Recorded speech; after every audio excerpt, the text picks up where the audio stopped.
Carrie, the pumps today were open. People were out here pumping gas, but they had to pay by credit card because if they wanted to pay by cash or if they wanted food, they were met with this sign, a surprise. Store closed by Anne Arundel County Police Department. Just about an hour ago, I got a message on my cell phone. It said Baltimore police are investigating a shooting.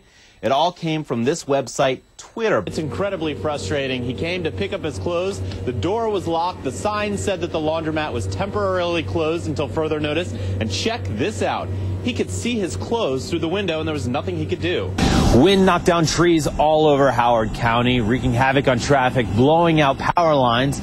But this could be the worst, going right through one family's front door. After 400 yards, turn left. Despite the latest technology, how do we get back to 70? Mother Nature made the trip through Howard County difficult and confusing. This goes around, you just go straight down the road, it'll curve around to the left, you'll come to a stop sign. I heard a big boom and I was wondering what it was, so I just asked my dad, and he just noticed that he saw something in the road. But it wasn't until we turned onto Daisy Road, scared me, that's what it sounded like, boom, that we saw just how devastating Mother Nature could be. And I looked up and I said, oh my God, Sheila, so the tree is in the house. It took Alonzo Powell 4 years to build this house himself. I mean, all my life we've been here. And just in a matter of seconds, it's just gone. I had just sat there and ate. See the plate sitting there? The Powells called this home for more than 45 years. Memories like his mother-in-law's favorite chair buried under the tree. And everything else, got destroyed, but the chair just stayed. So it's just me thinking that my grandmother just watching over us. The house is destroyed, but despite the wind's indiscriminate nature, everyone made it out safely. My daughter was sitting right where that tree came down. So I just thank God for him. I thank the man up above every day for that. The Powells are staying with family members tonight, but tomorrow the insurance company will come out to take a look at the house. In Howard County, Josh Davidsburg, WBAL TV 11 News. Police say Hardy died from cocaine intoxication. The family says her friends let it happen. It's a void. It's gone. It's like my soul is gone on the inside. It's something I can't explain until you walk them shoes. Her pain echoed through the neighborhood. I want you to show Fenwick who Deborah Hardy was. I want you to stand out. Deborah Hardy was my sister. She was my daughter. She was my aunt. About 60 friends, family members, and co-workers flooded Fenwick Avenue to remember 48-year-old Deborah Hardy. I haven't slept since the day she died. It's like my sister cries out to me. Paramedics found Hardy in an alley behind the 2700 block of Fenwick, dead from cocaine intoxication. My life stopped August the 4th when I got that phone call saying Deborah was dead. Her sister Dornice Burrows staged the vigil in front of the house where she says Deborah was when she died. You tell us why you threw Deborah in the alley. Because she didn't want to get a death charge?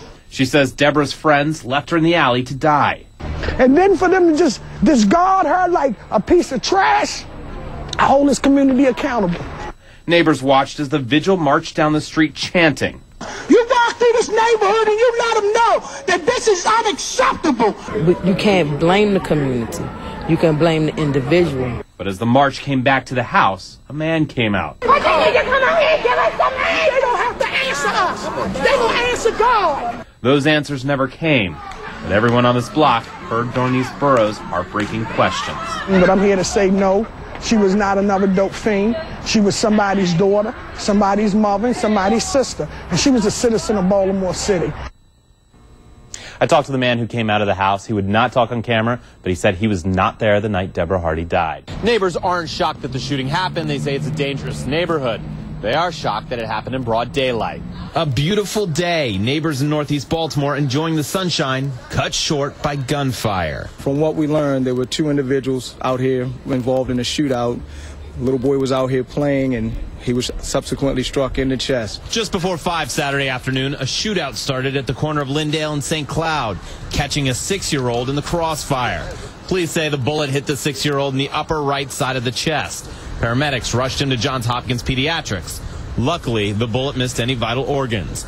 Police are talking to neighbors but have no suspects yet. Whenever you have an innocent victim such as a 6-year-old boy, people are willing to talk. It was frightening. David Hillard was outside during the shooting. Well, I thought the police were chasing me at first, but when the gunshot went, I ran in the damn house. His family came to visit him later in the evening. I was thinking, wow, like, out of all places, the shots was around here. His nephew isn't allowed to visit him at night because it's too dangerous. He says it's usually safer during the day. Evidently not like that.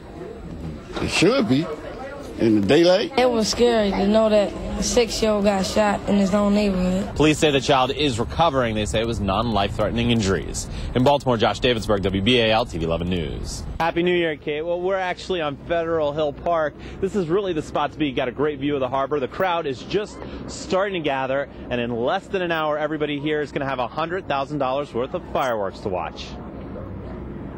10. The countdown 9 is on. 8. It actually already started. We start months in advance as just as far as planning, and we work with the city as far as the police department, the fire department. And on New Year's Eve, once the sun goes down, 7. the hats with the crowds come out. I'm here just celebrating the new year, chilling at the harbor. 6.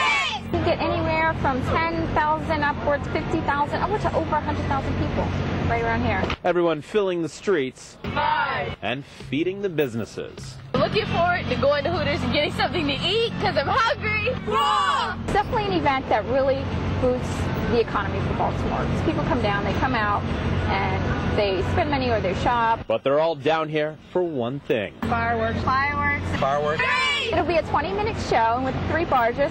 So with the 3rd barge, the fireworks will be a bit bigger and they'll go a bit higher today. 2. To celebrate 1. and ring in the new year. Happy New Year! Happy New Year! Happy New Year's! And Mayor Dixon will actually be doing the real countdown down by the harbor. That's the latest here at Federal Hill Park. Josh Davidsburg, WBAL TV 11 News.